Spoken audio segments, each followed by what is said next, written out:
waiting for that big win. Take a step back and appreciate the process. Your future goals will thank you, but more importantly, your present self will too. 6. Goals set the direction. Systems make them happen. Let's talk about goals and systems. Two terms often used interchangeably but are fundamentally different. A goal is what you want to achieve, a destination you're aiming for. A system, on the other hand, is the set of routines and behaviors that will get you there. You see, goals are great for setting a direction, for giving you that initial burst of inspiration. But what happens after the excitement wears off? That's where systems come into play. While a goal says, I want to lose 20 pounds, a system says, I will exercise for 30 minutes every day. The goal provides the what, but the system provides the how. Here's the thing, if you focus solely on goals, you're setting yourself up for a roller coaster of emotions, and likely to be constantly falling short of achieving them. But when you focus on systems, you're always in the game. You're continually making progress, and that's a win in itself. So if you've been fixated on goals, it's time to shift your attention to systems. Because at the end of the day, if you're always in the game, you'll eventually win, sooner or later. 7. Take control of your environment. Have you ever wondered why some habits stick while others fall by the wayside? The answer often lies in your environment. You see, your surroundings aren't just a backdrop to your life. They're an active participant in it. They influence your behavior, sometimes subtly, sometimes overtly, but always significantly. The key takeaway here is to be the designer of your world, not merely the consumer of it. What does that mean? It means arranging your environment to make good habits easier and bad habits harder. For example, if you want to eat healthier, keep fruits and vegetables within easy reach and hide the junk food. If you want to read more, keep a book on your nightstand or your coffee table. By designing an environment that nudges you toward good choices, you're setting yourself up for success. It's like having a personal coach embedded in your life, gently steering you in the right direction. And the best part, once your environment is set up, maintaining good habits becomes almost effortless. It's not about relying on willpower. It's about creating a world where the right choices are the easiest ones to make. So, take a moment to assess your environment.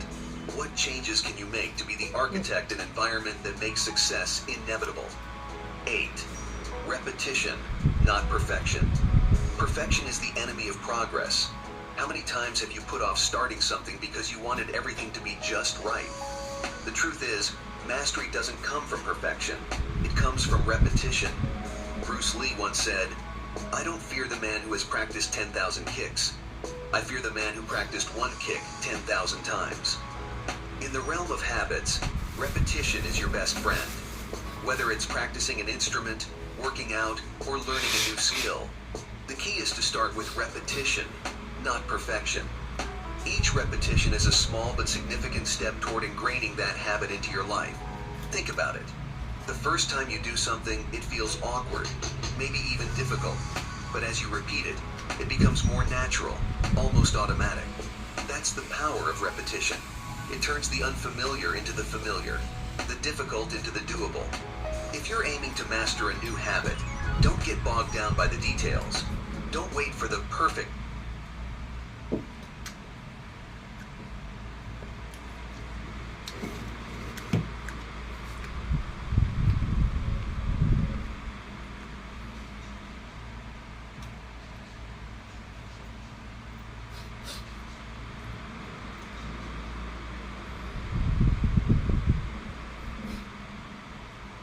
Time, the perfect plan, or the perfect conditions. Start now and let repetition do its magic. Because in the long run, it's not the one-off performances, but the consistent actions that build legends. 9. Discipline and motivation. Let's tackle a myth. The idea that successful people are always motivated. The truth? They're not. They face the same bouts of laziness, procrastination, and lack of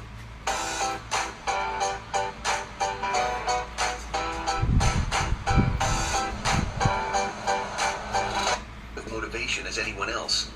The difference? They show up anyway. Discipline is doing what you need to do, whether you feel like it or not. You see, motivation is fickle. It comes and goes. But habits, they're reliable. And that's why even when successful people don't feel like doing something, they do it anyway. They understand that the path to greatness is paved with consistency, not momentary bursts of inspiration. So how can you apply this to your life? Simple. Make a pact with yourself to show up, no matter how you feel. Whether it's going to the gym, working on your business, or practicing a skill, the act of showing up, even when you don't want to, creates a sense of commitment and discipline that motivation alone can't provide. Remember, the battle is often won before it's even fought. By making the Julia, Noah, no night before no to eating watermelon and my food. But curry, chicken and egg and library, carrot and broccoli. Yeah. And banana, pumpkin.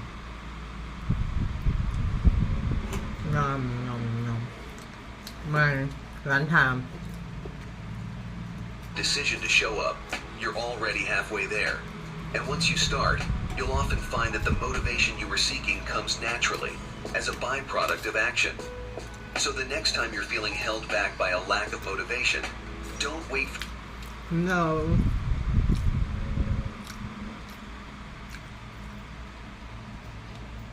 Mini hat.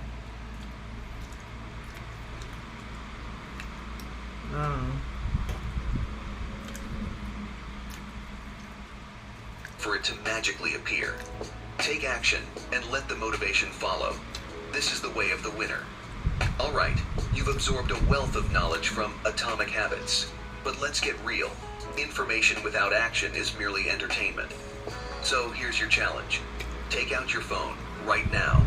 Open your Notes app and jot down one micro habit you're committing to start today. It could be as simple as doing 5 push-ups every morning or reading 1 page of a book each night. Got it? Good. Now set a reminder to check in on your progress 1 week from today. This isn't just about forming a new habit. It's about taking the reins of your life. And if you think this video can help someone else seize control of their destiny, go ahead and share it. Let's not just aim for personal greatness. Let's elevate those around us. The ball's in your court. What's your next move?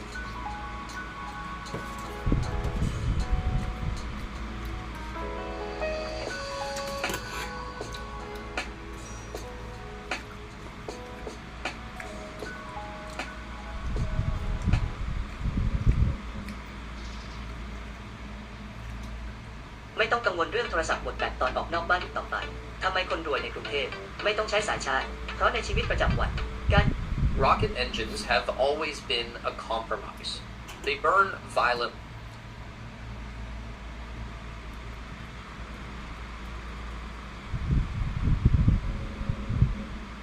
waste fuel, and often destroy themselves in the process. They are machines that fight against physics tooth and nail, barely holding together long enough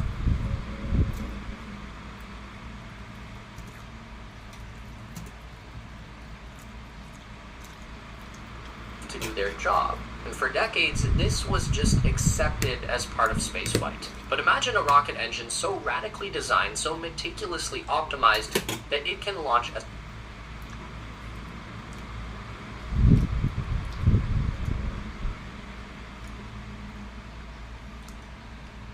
spacecraft to orbit,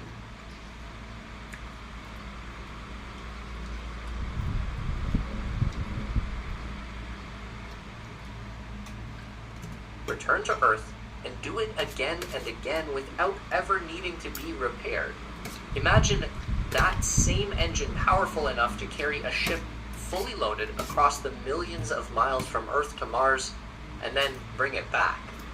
That is the SpaceX Raptor engine, a piece of engineering so bold and complex that it once existed only as a theoretical endpoint, a kind of propulsion holy grail.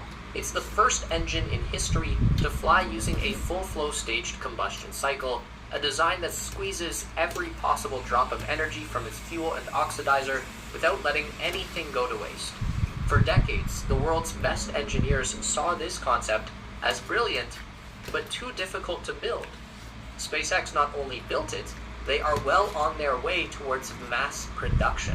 Raptor is made for reusability, not retirement. It's designed to take off, land, and launch again with minimal work in between, a complete shift in how we think about access to space. And here's the twist. Raptor is methane-fueled, clean-burning, designed with Mars in mind, and tightly aligned with the goal of building a multi-planetary civilization. Stick with us, and you'll soon see why the Raptor engine doesn't just break records, it breaks the whole spaceflight industry. No revolution begins fully formed. The Raptor engine, with all its radical innovations and record-shattering numbers, started its life as something much more humble. A question: could there be a better way to build a rocket engine? Not just marginally better, but fundamentally different. That question began taking shape around 2009 when SpaceX started sketching out a high-performance engine concept built around a staged combustion cycle. In traditional rocket engine designs, some fuel is burned not to produce thrust, but just to drive the pumps that push the rest of the propellant into the combustion chamber. That turbine exhaust is then discarded, still loaded with unused energy. It's a little like lighting part of your gas tank on fire just to power your car's engine fan. The Raptor doesn't do that. It uses what's known as a full-flow staged combustion cycle, a propulsion concept so advanced until Raptor, it had never flown. In this architecture, both the fuel and the oxidizer are completely gasified in separate pre-burners. These superheated gases are then sent through turbines that drive the engine's pumps. Instead of being vented away, the gases are routed into the main combustion chamber, where they ignite in a final high-pressure burn. Every molecule of propellant contributes to thrust. There's no waste, no dump valves, no fuel-rich smoke trailing away from the rocket. That closed-loop design makes Raptor far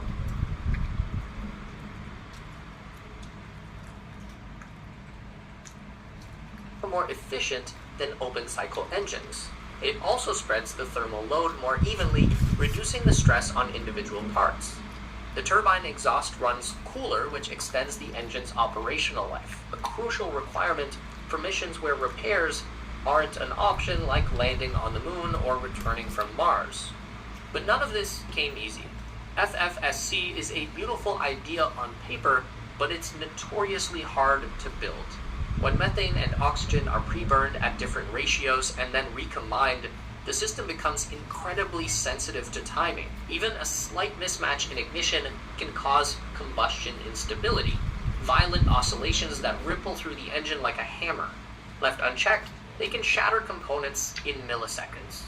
To make Raptor viable, SpaceX had to fine-tune the ignition sequences inside the pre-burners, adjusting how and when fuel was injected to smooth out the flame and stabilize the flow. With a design like this, fuel choice becomes critical to the engine's success.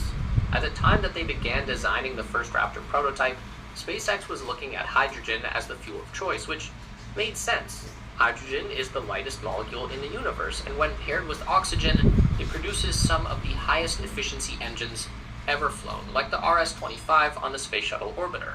But hydrogen comes with baggage. It's hard to store, prone to leakage, and demands cryogenic conditions so extreme that entire rocket designs have to bend around it. For a company focused on reusability and simplicity, that didn't sit well. By 2012, the focus shifted. Methane entered the picture, not just because it was easier, but because it made more sense. One of the biggest challenges in space exploration is that rockets have to carry all their fuel with them. That's fine for short trips to orbit, but when the destination is the planet Mars, carrying a full round-trip fuel supply quickly becomes impractical. Hi, are you eating yummy? Why you guys eat? Hey, hello. What is your name? Park Kawan.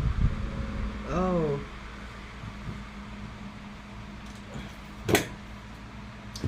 I'm Thailand too.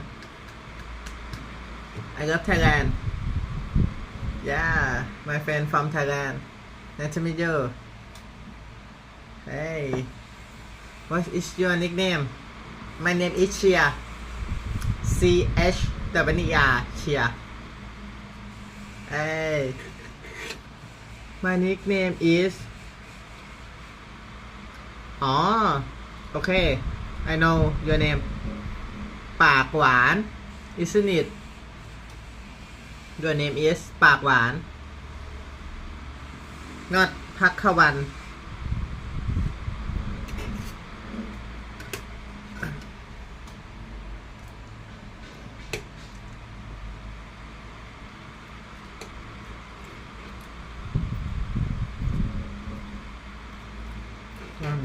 Cool. No. My favorite game is Roblox. Okay. How old are you? Maybe you are chill, a shy. But you good at English. You are very good in English.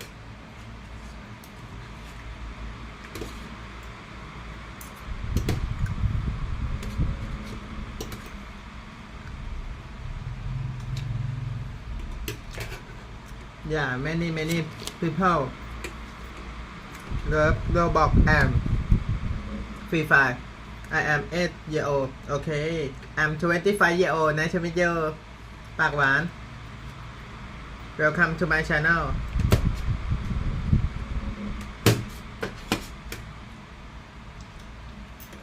Maybe you learn in international school. You very amazing in English. When I was 18, I can speak English good at like you. Yeah. Wow, it's very amazing. You are a boy or a girl?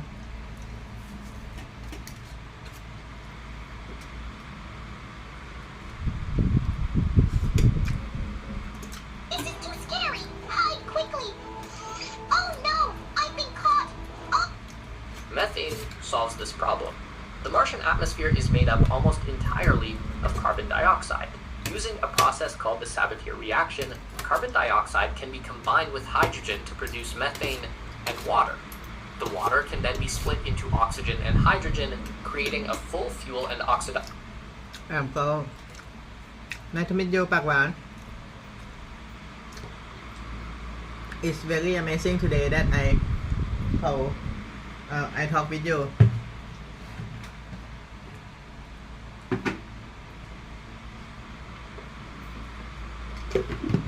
Today is very amazing and wonderful day. Supply from local resources. This means a starship could land on Mars, produce its own fuel, and launch back home without ever needing a resupply chain from Earth. 3 years after development began, SpaceX was ready to bring Raptor out of theory and into the real world. In 2016, at their test facility in McGregor, Texas, they fired the first full-scale Raptor engine. It marked a historic moment, the first time a full-flow Yeah, I'm from Thailand. พี่เชียร์พีคสวัสดีครับ โอเค Nice to meet you พีคยินดีต้อนรับ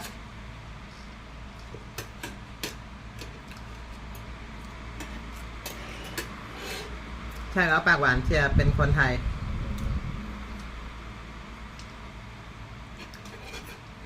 You are very good.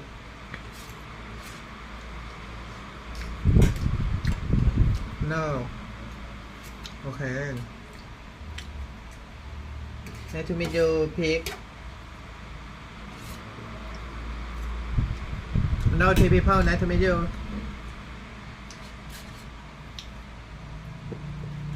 What is your dream ปากหวาน I'm Thailand.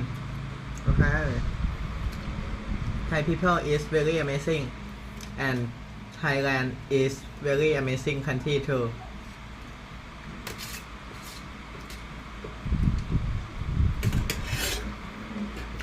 I love this แกงเขียวหวาน egg and library and banana กล้วยน้ำว้าหอม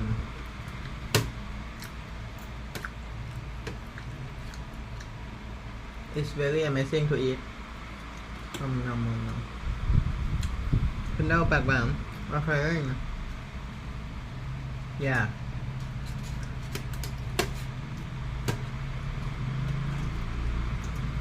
Staged combustion cycle methane engine had ever been ignited.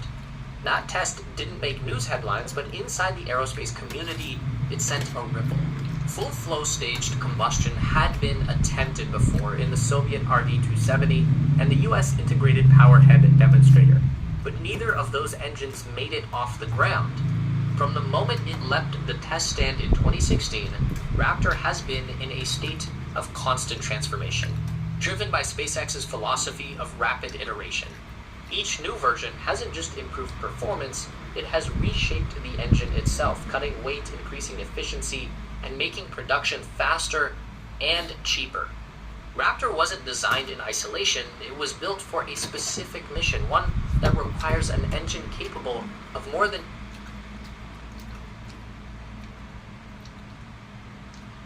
yes แปลว่าใช่อร่อยไหมอร่อยมากเลยครับปากหวานชื่อเพราะมากเลย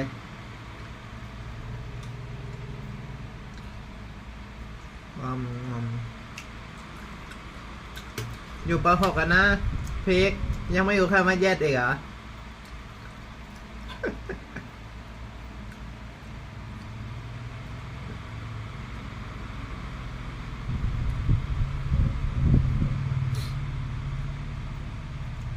ไม่เป็นไรคนเราต้องเรียนรู้คนเราไม่เก่งกันทุกอย่างบางอย่างเชียร์ก็ไม่รู้เหมือนกัน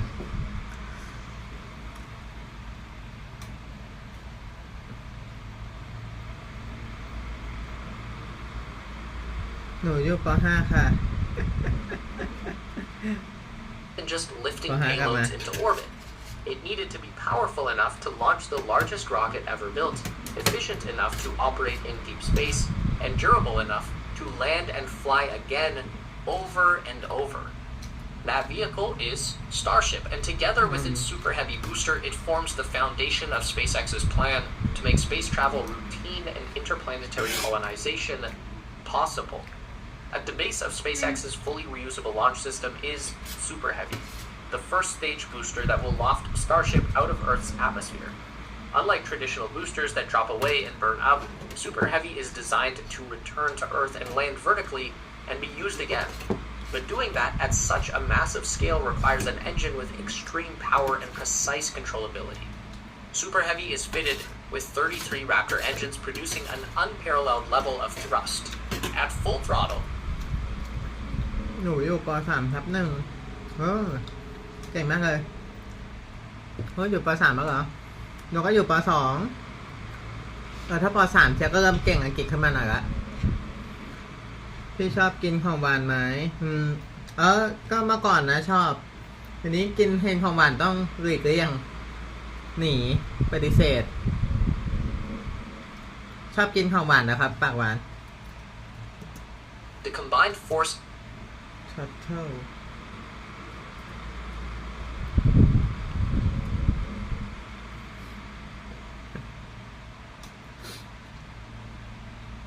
of these engines generates over 7,800 metric tons of thrust, making it the most powerful rocket booster ever built. It surpasses the Saturn V, which carried Apollo astronauts to the moon, and even dwarfs NASA's modern moon rocket, the Space Launch System, in raw power. That thrust isn't just about brute force. Super Heavy must also perform controlled landings, meaning Raptor's ability to throttle down to 40% power and restart reliably is just as critical as its top-end performance.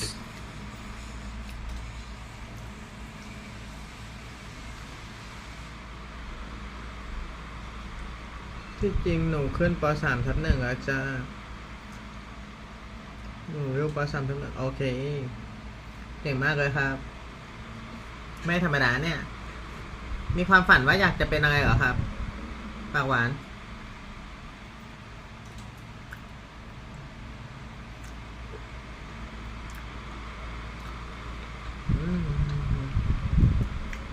Unlike engines that are used once and discarded, Raptor is built to return, refuel, and launch again with minimal downtime. Perched atop the Super Heavy booster is Starship, a vehicle designed to go far beyond low Earth orbits. While Super Heavy gets it off the ground, Starship is built to carry people. อยากเป็นคนจัง อยากเป็นคนจังหึ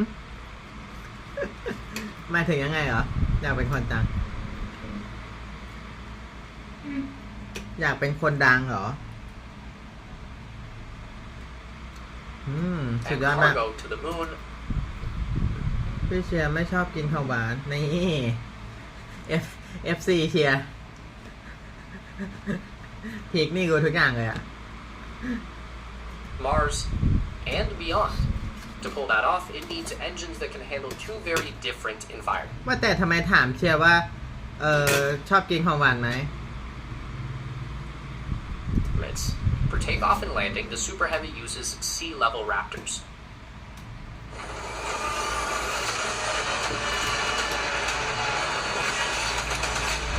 ใช่ค่ะ โอเค It's time, partner. Out.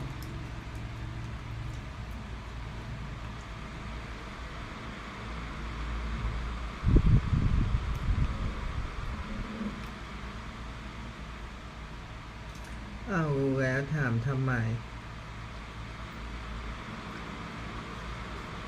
เฮ้ยทำไมมันสะดุด หนูเรียงนก2 ตัว โห มีนกด้วย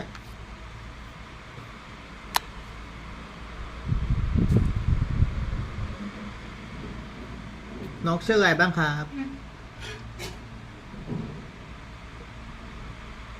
เอ้ย เน็ตค้างฮะเดี๋ยวแป๊บนึงเน็ตในโน้ตบุ๊กเชียร์ต้องเปิดอันนี้ฮอตสปอตมันคือนกพันธุ์คอกคาเทล ว้าว พันธุ์แปลกฮะ ไม่ใช่พันธุ์ค็อกเทลเหรอ คอกคาเทล Tuned to work in the dense air near a planet's surface. But once the Starship upper stage is out in the vacuum of space, it will also utilize vacuum optimized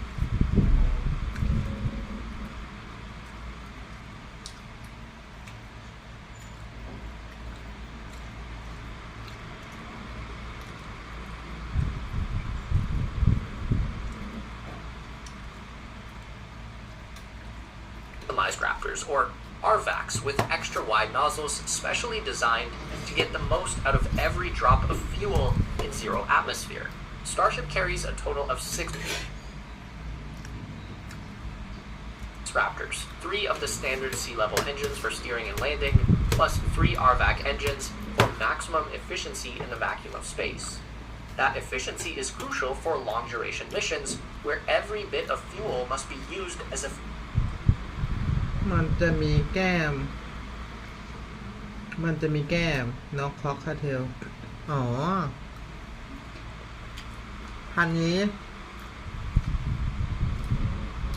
ไม่รู้เชียร์เคยเห็นไหมหรือเคยเห็นเชียร์จะไม่รู้จัก effectively as possible. It means Starship can carry heavier payloads, travel longer distances, and operate with greater flexibility in deep space. The original Raptor, later coined นก ตัวสีเหลืองที่มีแก้มแดง ชื่อว่าผักโขมโหมีแก้มแดงด้วย ผักโขมชื่อมีประโยชน์มากเลย Raptor 1 was an engine of firsts. It was the first full-flow staged combustion cycle engine to ever fly, and it was designed นกตัวสีขาวชื่อว่าผักกาด โอเคปากหวาน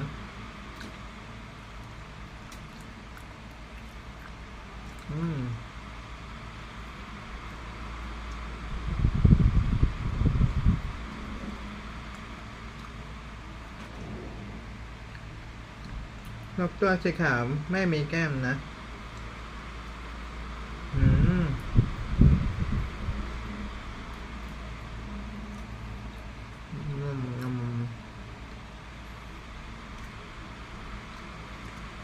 the ground up to run on methane. Even in its early form, it was more powerful than most operational rocket engines, producing 185 metric tons of thrust with a chamber pressure of 250 bar. That pressure was already higher than anything in service at the time. But it wasn't perfect. At 2,080 kilograms, Raptor 1 was heavy, giving it a thrust-to-weight ratio of 89:1. Respectable, but not ideal for a fully reusable launch system. It was also complex, filled with flanges, welds, wires, hoses, and bolted.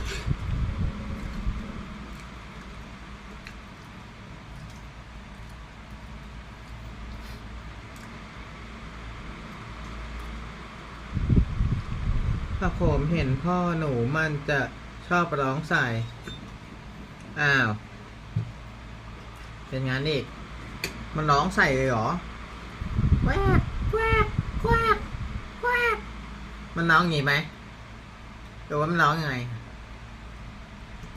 Joints that made manufacturing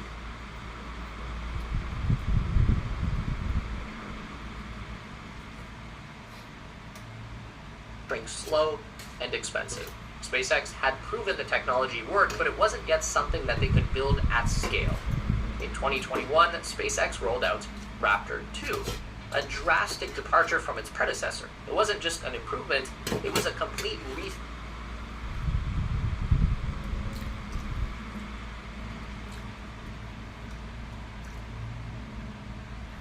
rethinking of how Raptor should be built. Every part of the engine was redesigned to be simpler, lighter, and more powerful. The first thing to change was thrust. Raptor 2 produced 230 metric tons, a 24% increase over Raptor 1. Chamber pressure jumped to 300 bar, pushing the engine even further into record-breaking territory. At the same time, weight dropped dramatically. Raptor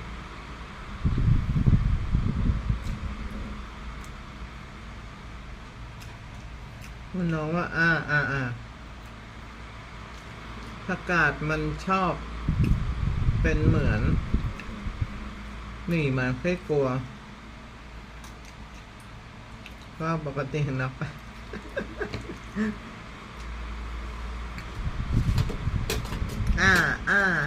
เหรอ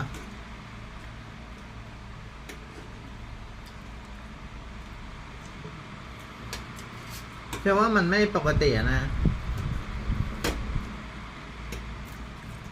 Raptor 2 came in at just 1,630 kilograms, shaving off 450 kilos from the original design. That weight saving alone made it one of the most powerful engines ever built relative to its mass. And then there was the cost. SpaceX has always focused on reducing manufacturing expenses, but Raptor 2 marked a turning point. By simplifying the design, eliminating many bolted joints, reducing welds, and integrating components into larger single pieces, they slashed production costs by 50% compared to Raptor 1. For an engine that was going to power Starship, which uses up to 39 Raptors per launch,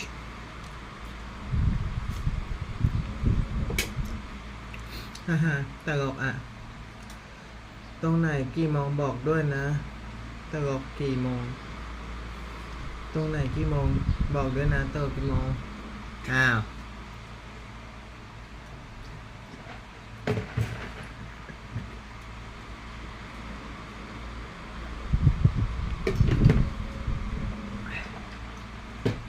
an engine that was going to power Starship, which uses up to 39 Raptors per launch, this wasn't just an improvement, it was the only way to make SpaceX's long-term vision financially viable. By 2024, SpaceX had taken everything they learned from Raptor 2 and pushed it even further with a new prototype engine, Raptor 3. Thrust เสร็จกินแกงขวานกับอันนี้หมดอะเชื่อจะเอาเก็บก่อนโอ้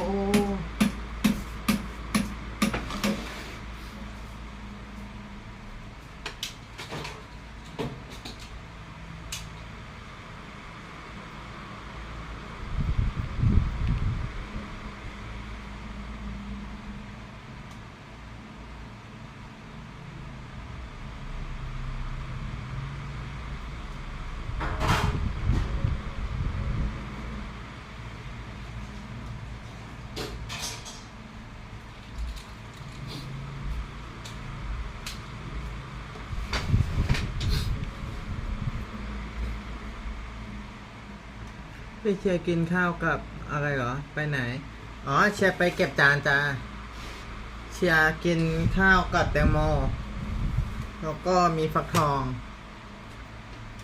รอพี่ โอเค Climbed once again, reaching 280 metric tons, a 22% increase over Raptor 2. Chamber pressure soared to 350 bar, shattering all previous records. No other operational rocket engine has ever reached such high pressure. Weight continued to drop. Raptor 3 came in at just 1,525 kilograms, bringing its thrust to weight ratio far ahead of competitors like the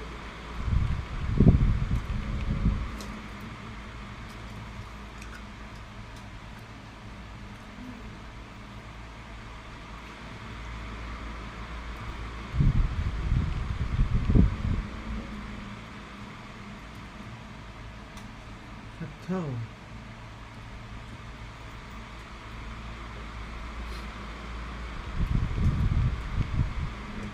Let's go.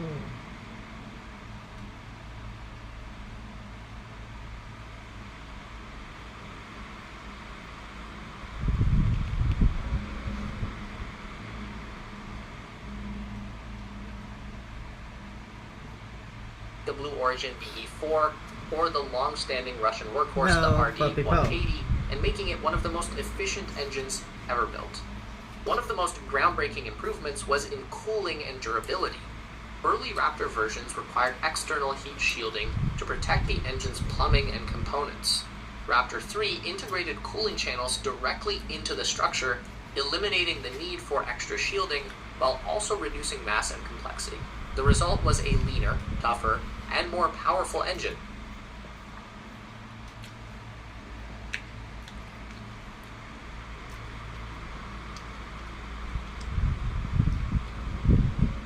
โอเคครับ ไว้เจอกันครับพี่ บ๊ายบาย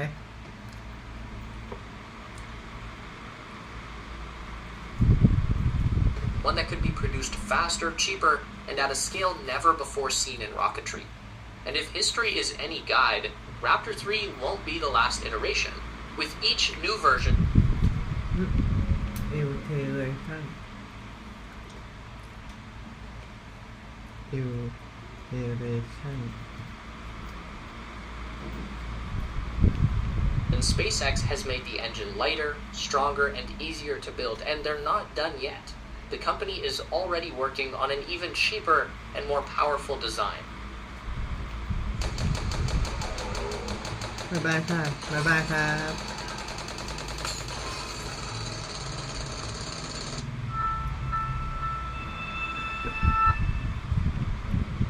I'm Rufus Griscom, and this is The Next Big Idea. Today, Bill Gates on AI, the path to superintelligence, and what it means for all of us. I suspect that every moment in human history has felt pivotal, precarious, as if anything could happen. Certainly in the last few hundred years.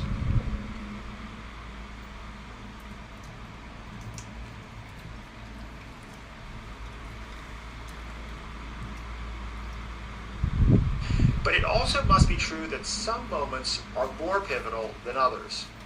This is one of those moments. We've seen the impact of transformative technological change. The internet has sped the world up, and social media, now on most every phone and most every hand, has polarized our communities, hyperbolized our politics, and now we are in the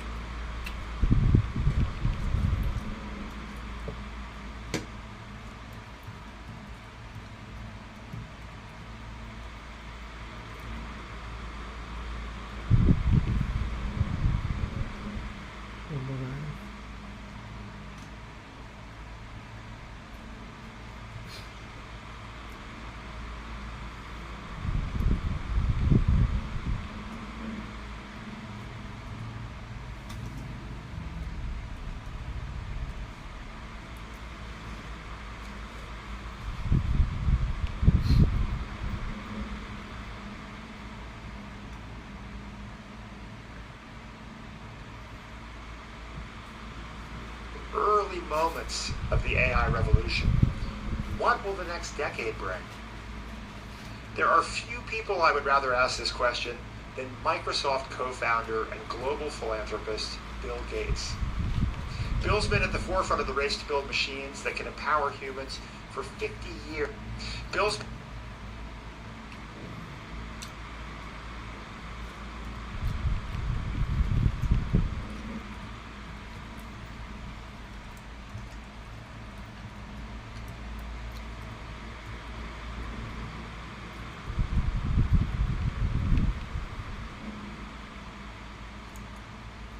been at the forefront of the race to build machines that can empower humans for 50 years, ever since he declared his mission to put a computer on every desk in every home.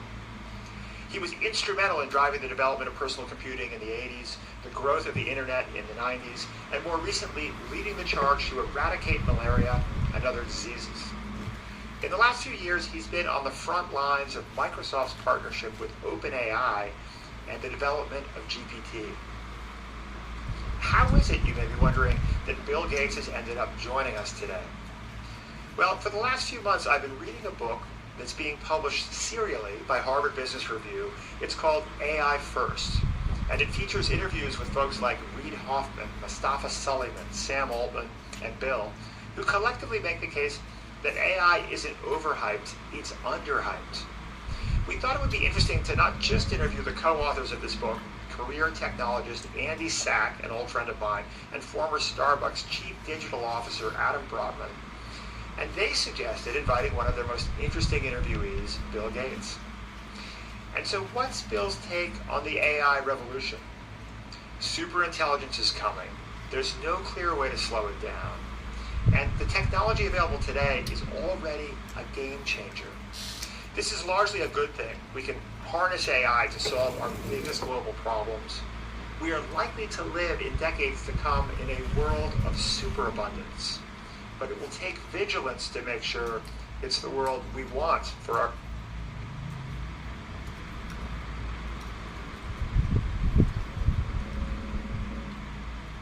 ourselves and generations to come. Bill Gates, welcome to the next big idea. Thank you. Bill, Andy and Adam and I were just talking about the digital transformations we've seen in our own lives in the last 40 years. And you haven't just seen these transformations, you've played an instrumental role in moving them forward. You've said that the demo you saw last September of GPT-4 was mind-blowing. Was it more mind-blowing than the first demo of the graphical user interface that you saw at Xerox PARC in 1980? I'd say yes. I mean, I'd seen graphical interface prior to the Xerox PARC stuff, and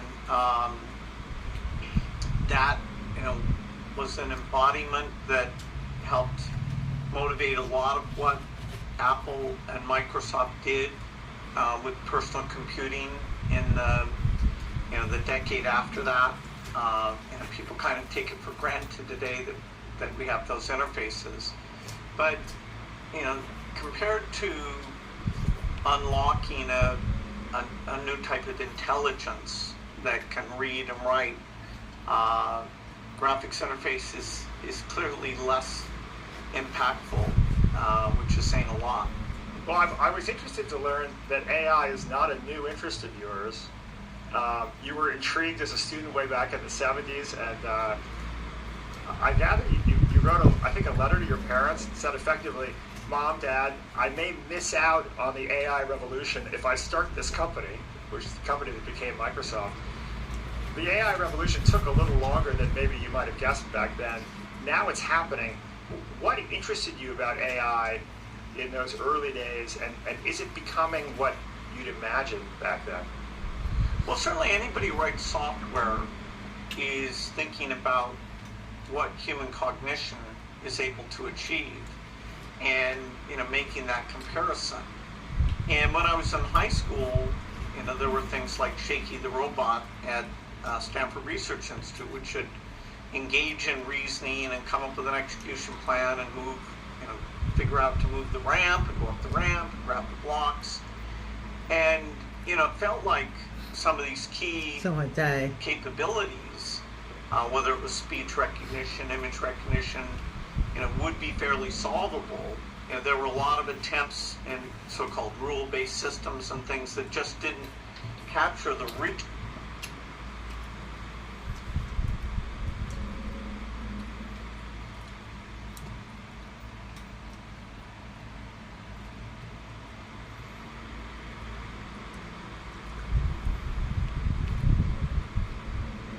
มันคือหัวใจสีชมพูนี่ไม่ธรรมดาหัวใจสีชมพู And so, you know, our respect for